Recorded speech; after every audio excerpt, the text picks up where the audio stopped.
আমাদের এমনি জেলা খাদ্য নিয়ন্ত্রকের অধীনেও একটা মনিটরিং টিম রয়েছে। এছাড়াও আমাদের জেলা প্রশাসনের নির্বাহী ম্যাজিস্ট্রেট এবং ভোক্তা সংরক্ষণ দপ্তরের যে এডি রয়েছেন তারা যৌথভাবে তাদের মনিটরিং কার্যক্রম চলমান রেখেছে।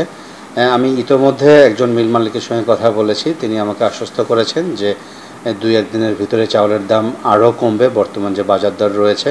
এছাড়া তিনি যেটি বলেছেন যে আমাদের যে নির্ধারিত মিল গেটের যে মূল্য আমরা যেটা বেঁধে দিয়েছিলাম সেই মূল্যেই তারা বিক্রয় করছে, এর কোনো ব্যত্যয় হচ্ছে না। তবে আমি এটি আপনাকে জানাতে চাই যে যদি আমাদের নির্ধারিত মূল্য বা আলোচনার মাধ্যমে যে মূল্য রয়েছে এটি তারা ব্যত্যয় ঘটায় তাহলে প্রচলিত আইন অনুসারে আমরা তাদের বিরুদ্ধে ব্যবস্থা নেব। কিছুদিন আগে আপনারা জানেন যে সরকার কর্তৃক একটি পরিপত্র জারি করা হয়েছে যে মিল গেটে মূল্য নির্ধারণ, বস্তার গায়ে পরিমাণ মূল্য নির্ধারণ এবং আমাদের যে বিদ্যমান পরিপত্র রয়েছে এখানেও বলা রয়েছে তারা যেখানে যেটি ধান সংরক্ষণ করবে সেটি তারা চুক্তিপত্রে অবশ্যই উল্লেখ করতে হবে। এর কোনো ব্যত্যয় যেন না হয় এটি আমরা যথাযথভাবে প্রতিপালন করব।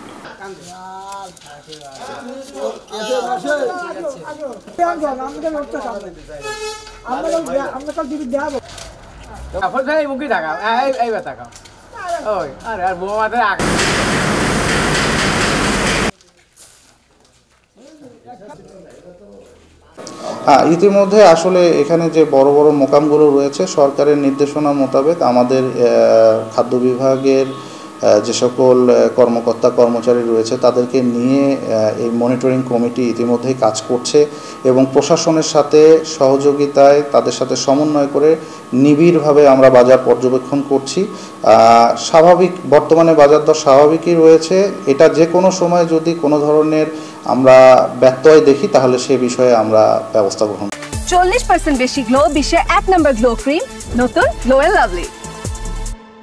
আর এই নতুন যে সময় যে সিজন, এই সিজনে আপনার ধানের দাম কোনো কম নাই। অর্থাৎ আমাদের কুষ্টিয়ার মোকামে আমরা যে ধান কিনতেছি মিনিকেট ধান, তাতে 1450 থেকে 1460 টাকা মিনিকেট ধান।